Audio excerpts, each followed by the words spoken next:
Welcome to the Subjective Professor Podcast, episode 16. We're going to talk about democracy versus the free market. We're also going to talk a little bit about greed as well. Just as a reminder, in this podcast, everything is subjective. It's not necessarily about what is right or wrong, but rather trying to find new perspectives, new information to find better beliefs. In other words, it's all about creativity and innovation. So let's talk about democracy. And again, we try to have a broad enough definition of a lot of the terms that we have so that we can be inclusive in our perspective and sort of cover all of our bases as well. So democracy, or rule by the people, literally, that's what it means, is kind of a majority rules idea. Everyone votes, and whatever side choice gets the most number of votes, then that's the choice that's going to be made. It's kind of or at least what we have to kind of keep in mind, though, is that democracy, the term, is championed by Karl Marx. If you read the Communist Manifesto, you'll see that his goal is to establish a democracy. And I think that that might be a little bit surprising to a lot of people today, primarily because, well, the way that we use words and the definition of those words are kind of sloppy. And that's why I try to have a broad enough definition to include and explain a lot of the things that's going on. And then if we want to clarify into the specific type of or subgroup within that larger term, such as democracy, whether it's social democracy, democratic democracy, it doesn't really matter. As a whole, democracy, what we're talking about is a majority rules principle. A lot of people believe that America is a democracy, and it is not. It is a republic. But I guess because so many people keep using that term, now even some conservative people are now using the word democracy now instead of republic. Anyway, so in a majority rules kind of society, maybe we could say that most people get what they think they want. But this assumes that the majority is moral and it is wise. And so this is why some of the people who started this country tried to ensure a moral and wise voting population, which is why there were restrictions, qualifications necessary in order to be able to vote. And also there must be a good educational system. At least that's the mindset anyway. And if the education starts to be extremely subjective, then a lot of this assumption of how great majority rules is starts to break down. I already pointed out earlier in an earlier episode that in a majority rules system, minorities always lose. And it's not that they are wrong, it's just that there weren't enough of them to have their voice be somehow legitimate, which is kind of interesting, right? So you flip it, then majority rules, it's not that they're right, it's just that they had numbers on their side.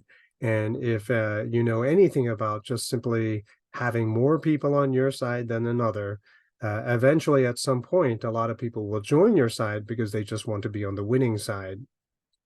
Also, if we remember, the civil rights movement was all about protecting minorities. And these days, since everyone keeps talking about democracy, no one really cares about minority voices any longer, right? So it's a very weird, interesting phenomena where we're talking about democracy, and yet at the same time, we're talking about minorities. So at any given moment, a lot of people, a fair number of people may be satisfied according to the information that they have. But as a system, it's pretty inefficient, and it is largely unfair. Unfair to minorities, unfair to people who always lose the vote. And speaking, that's a personal experience on my part, right? I'm always the minority, no matter where I go, since I'm counterculture, since I'm maybe a contrarian, sometimes a contrarian of the contrarian. I generally tend to always be the minority, and it's not very fun. There's a lot of, it's not fun to be always in the minority. So what's the alternative? The alternative would be the free market. And in the free market, you vote with your dollars. Okay, so an individual, whatever you buy, whatever you purchase, whether it's a house to determine where you live, a product in a store, you vote with your dollars, which makes this whole looting phenomena kind of interesting, but we'll get there eventually. But people vote with their dollars. And so therefore, you don't have to wait for an election. You don't have to try to persuade anyone. You are just simply looking at all the products available to you, and then you decide. You don't need to wait. You get what you want, and life is pretty good. Remember that our definition and understanding of the free market is very, very simple. You're able to buy and sell whatever to whomever for whatever, right? So and this encompasses therefore a barter system or even a monetary system. It doesn't really matter. Some people might say, well, this is kind of unfair because people who have fewer dollars, that is the poor, they'll have less opportunity to vote. But this is not true, okay? And it's not necessarily true that people who have more dollars are going to outvote people who have fewer dollars, right? Because this is the marketplace. And it's not just you have one supplier, but you have multiple suppliers trying to sell lots of different things, targeting different demographic groups. I'll give you an example. Back in the day, during the Jim Crow era, when a lot of people would not let colored people shop at their local stores, you now saw a catalog, a Sears catalog, where you can mail order a lot of products, even products that are not available at your local store. And so a lot of people, especially discriminated minorities, were able to order from the Sears catalog and have things delivered directly to them, circumventing all of the discriminatory local stores and getting products, higher quality products at a lower price through the catalog. See, so in the situation is that if you allow more freedom, allow people to find ways to circumvent local discriminatory legislation, then people will find a way. Of course, this upsets a lot of people because then you start thinking about all of the choices that you don't want other people to make. So you can see the benefit in certain situations, but then people start fearing all of the choices that other people will make that they believe they shouldn't make. But, this is part of the trade-off that you will get in the free market, right? So more people will be able to make the choices that they want. And of course, always you're going to see a very high-minded group of people trying to shame other people for the choices. And you basically, based on your subjectivity, you're going to fill in the blank. You're going to determine what is immoral, what other people shouldn't do, but really you should focus on yourself.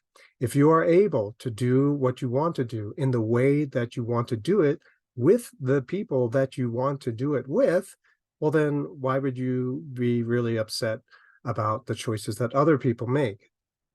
In a system like this, more people are happy and satisfied, far more than a democracy. And all of this is achieved without government help or interference. And that's what is kind of beautiful about this system.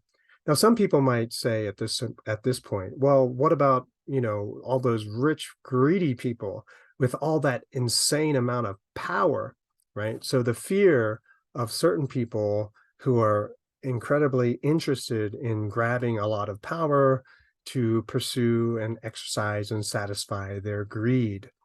Well, we have to remember that power in the way that most people fear comes from the government, right? So large corporations that are able to prey on people, that are able to take advantage of people, well, they can only do that if they have the backing of the government, right? So the government passes regulations against competition, so competitors can't compete, and so they grow in power.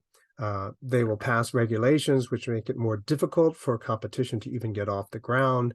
You're going to have laws which protect companies from liability, right? Which is why the whole corporate phenomena, it becomes so important. And so without the government, people will just simply try to figure out the best way to solve their current existing problem that they personally face. So it's not that the government is going to tell you that this is your problem and we're going to solve it for you. No, no, no. You're going to say, well, what do I need to do today? What are my priorities? And for the most part, you will realize that it has nothing to do with the government's agenda. So what we really want in the marketplace is more information to make better choices, which makes it more difficult for certain large corporate entities to manipulate your choices.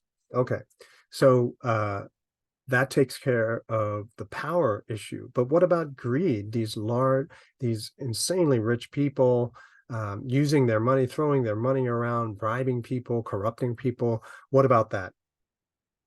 Well, what is greed?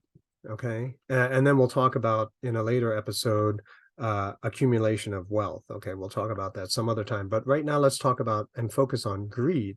Now, traditionally, most people understand greed as wanting more than you need. But since this is the Subjective Professor podcast, we know immediately that greed is subjective, right? What greedy for what? And how much is too much? I promised myself I would not tell this story, which is partially factual, but I'll just tell it just for simplicity's sake. The apartment I had one summer was $50, $75 a month, right? It was $75 a month rent for this 2-bedroom apartment that I shared with a buddy of mine. So together we had to pay $150 a month for this apartment. The problem was it was $150 a month, right? $75 for me. It was kind of run down. Pipes would break suddenly, and even the door to the apartment had a big hole the size of a man's face cut out in the corner. I don't know why, but there it was, right? So, but hey, $75 a month, you know what I'm saying? It was all I needed. And let's just pretend this is the fictional part, okay? It's not real, it never happened. But let's just say, since it was all I needed, I stayed there after graduation because it was all I needed. And then I met let's just say I met my wife and I brought her back to my crib and I said, hey, we're going to spend the rest of our lives. By this time, of course, my roommate moved out. And so I would say, hey, we're going to live here. We're going to raise our kids in this apartment, which is all we need. And she probably would have said, no, we're not living here. This is a dump. And then I would fictionally say, oh, I'm so glad I found out the truth about you, that you are greedy. This is all we need, but you want more. And so we can see that, and some people might roll their eyes and say, well, obviously it's not enough. And see, there would be the subjectivity. Okay. So whose standard of need? Plus, why do people need all of the money that they're trying to accumulate? A lot of people who've never done business, who hasn't run a business, started a business, tried to maintain a business, has no idea what all the saving and accumulation of wealth is for. Let's just say I had a business and I'm trying to save money and I'm trying to economize, pay my workers as little as possible because one day the roof is going to need to be fixed. And so I need money to fix the roof. I need money to fix the heating systems in my business, which it's going to cost a pretty penny. And so where does all of this money come from? You have to save it when you're making it. And if you have no money, then how are you going to keep that business running? You're going to be in trouble very, very quickly. And this is the component that a lot of people seem to overlook, is that everything breaks down. And when things break down, you need money to fix these things. And so what is greed? Especially if you're planning for the future, college tuitions, a mortgage for a home, a new car, sudden medical bills, you realize then how much is enough, how much is too much. I would even go so far as to say that I have a better definition. My definition is that encompasses everything that anyone could possibly call greed, wanting more than what you have now. So if you desire more or better than what you have right now, then yeah, you're greedy. It can be greed for more cookies, right? You're 5 years old, you want more cookies, well, you're greedy for cookies. You can be someone who lives on welfare, but you want more money to be able to afford more things. You want a better house. Most people, when they graduate college, they don't want to live in the same apartment they lived in when they were in college. Most people's standard of living will expand to meet their income, right? And so when you make more money, you start to spend more money. And so you want better things. You want better clothes. You want better furniture. You want better entertainment systems. And all of this is greed. But when does someone say, oh, okay, my greed is okay because it's for a good thing, but yours is not? So can we really say there's too much? Can we really ever say that you don't deserve to have all of that money? Why? Why not? If you earned it, then why not?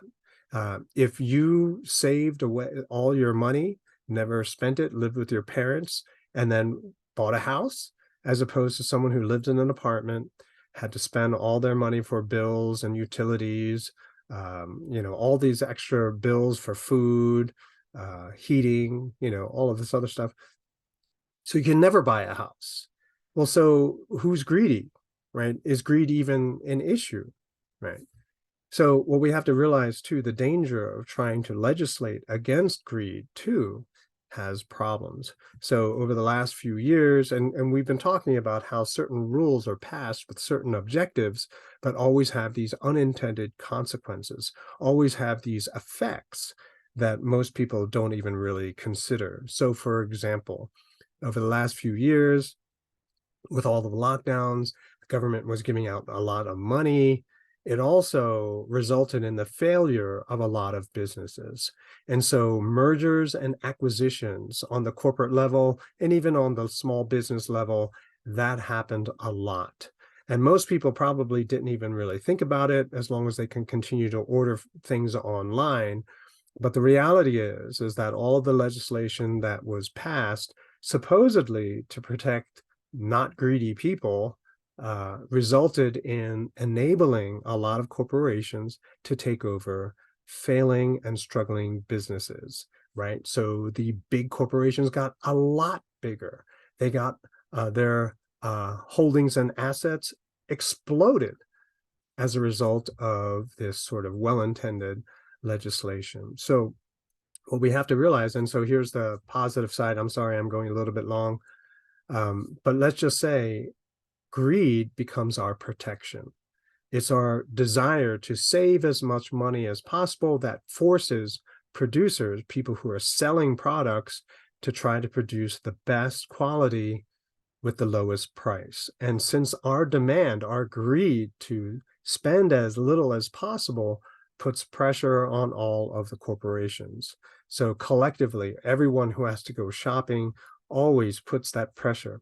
And so therefore, that desire to have high quality, low cost, safe goods keeps all the corporations accountable.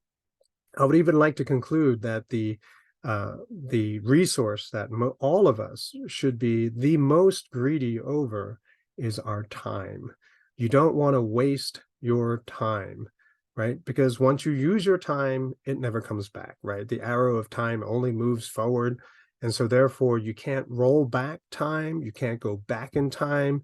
You can't somehow have regret and then go back, right? Once the time passes, it's never coming back. And so also it's limited. You can't buy more time when your time is up. So you want to use your time as best as possible while you can. So everyone is greedy about their time. Okay. I'm going to leave it there and I'll see you at the next episode.